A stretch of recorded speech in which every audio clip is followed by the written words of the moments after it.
साथियों नमस्कार।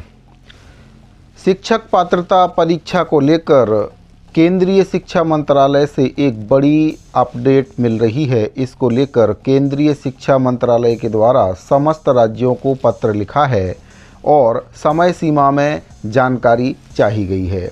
तो क्या है पूरी जानकारी और पत्र में क्या कुछ जानकारी केंद्रीय शिक्षा मंत्रालय के द्वारा चाही गई है, क्या इससे शिक्षकों को लाभ होगा, इसके बारे में आपको जो जानकारी है इस वीडियो के माध्यम से दूंगा। जानकारी में आगे बढ़ने से पहले आपसे निवेदन है कि अगर पहली बार आप इस चैनल पर आए हैं तो चैनल को सब्सक्राइब जरूर करें, बेल आइकन को प्रेस कर लें, जिससे आपको हमारे द्वारा जो भी नए वीडियो बनाए जाते हैं उनका नोटिफिकेशन सबसे पहले मिल जाए।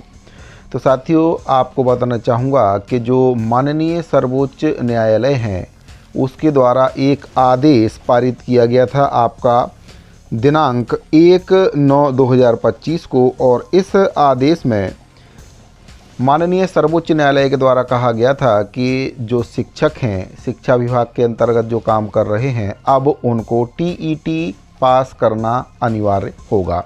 जिन शिक्षकों ने शिक्षक पात्रता परीक्षा पास कर ली है उनके लिए इस पर ध्यान देने की ज़रूरत नहीं है, लेकिन जो शिक्षक बिना शिक्षक पात्रता परीक्षा दिए शिक्षक बन गए हैं उनके लिए ये बहुत ही महत्वपूर्ण जानकारी है।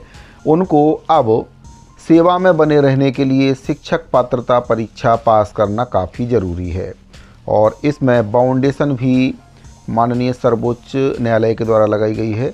2 साल के भीतर शिक्षकों को टीईटी पास करना अनिवार्य बताया गया है। पत्र में, आदेश में ये भी कहा गया है कि जिन शिक्षकों की जो सेवा है 5 वर्ष बची है उनके लिए ये बाध्यता नहीं है, लेकिन अगर वे प्रमोशन पाना चाहते हैं तो उनको भी टीईटी का जो एग्ज़ाम है वह पास करना होगा।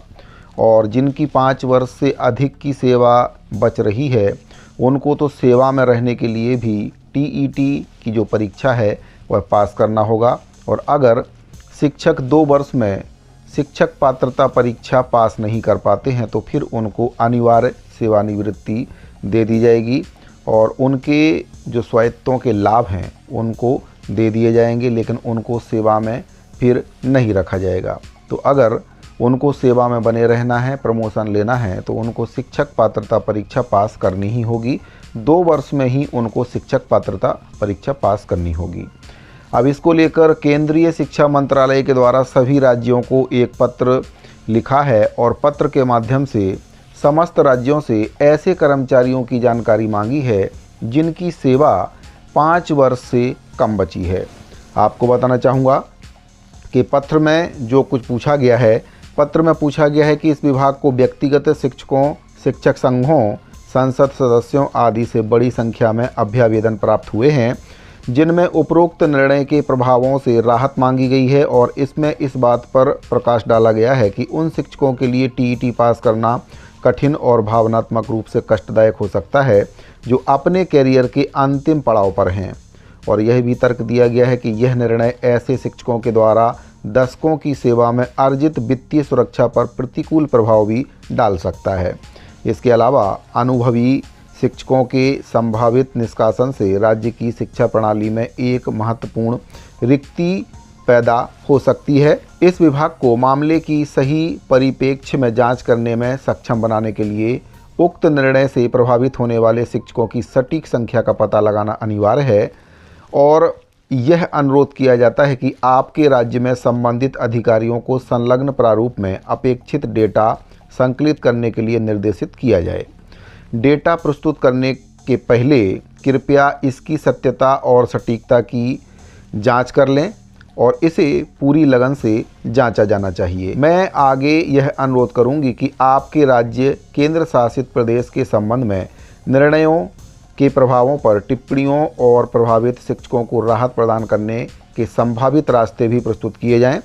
टिप्पणियां प्रदान करते समय कृपया अपने राज्य केंद्र शासित प्रदेश के सक्षम प्राधिकारी से उचित कानूनी राय भी मांगी जाए। कृपया सुनिश्चित करें कि मांगी गई जानकारी और टिप्पणियां 16 जनवरी 2026 तक उपलब्ध करा दी जाएं। मैं आपका ध्यान इस विभाग के पत्र संख्या दिनांक 24/3/2025 की ओर आकर्षित करना चाहूँगी, जिसमें आपके राज्य केंद्र शासित प्रदेश में भर्ती नियमों को अपडेट करने का अनुरोध किया गया था, ताकि उन्हें राष्ट्रीय अध्यापक शिक्षा परिषद NCTE द्वारा निर्धारित न्यूनतम मानकों के अनुरूप लाया जा सके। माननीय सर्वोच्च न्यायालय के निर्णय के आलोक में यदि समयबद्ध तरीके से इसे सुनिश्चित किया जाए तो मैं आभारी रहूंगी और यह विभाग के सक्षम प्राधिकारी के अनुमोदन से जारी किया गया है। तो साथियों, 16 जनवरी 2026 तक समस्त विभागों से जानकारी चाही गई है, समस्त शिक्षकों की जानकारी चाही गई है कि कितने ऐसे शिक्षक हैं जिनकी जो सेवा अवधि है कम बची है, क्योंकि दशकों तक उनके द्वारा सेवा दे दी गई है। और अगर ऐसी स्थिति में अब जबकि उनकी सेवा के जो साल हैं काफ़ी कम बचे हैं, अंतिम पड़ाव में अब वे आ चुके हैं, तो ऐसे में कहीं ना कहीं अब जो TET की परीक्षा है उनके लिए पास करना काफ़ी कठिन होगा।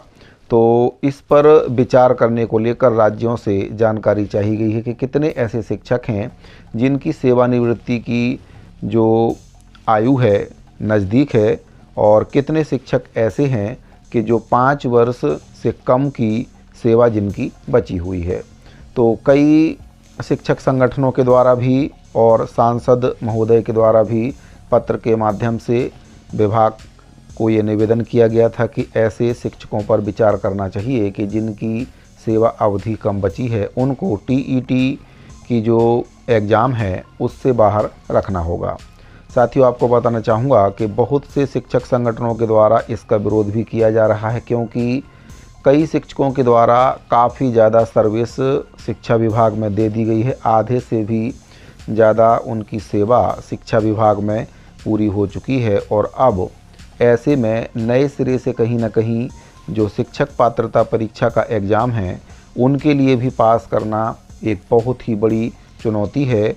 और जिस प्रकार से माननीय सर्वोच्च न्यायालय के द्वारा इसमें जो वर्ष बंधन लगाया है कि 2 वर्ष के अंदर ही आपको शिक्षक पात्रता परीक्षा पास करना अनिवार्य है, और अगर ऐसा शिक्षक नहीं कर पाते हैं तो फिर उनको सेवानिवृत्ति दे दी जाएगी। तो इस पर भी एक बार फिर से जो सर्वोच्च न्यायालय है उसको विचार करने को लेकर शिक्षक संगठनों के द्वारा निवेदन किया है। सरकार के हस्तक्षेप की मांग भी समस्त शिक्षक संगठन इसमें कर रहे हैं। अब देखने वाली बात यह है कि केंद्र सरकार इस पूरे मुद्दे पर क्या कुछ निर्णय लेती है और माननीय सर्वोच्च न्यायालय के द्वारा इस पर क्या कुछ संज्ञान लिया जाता है।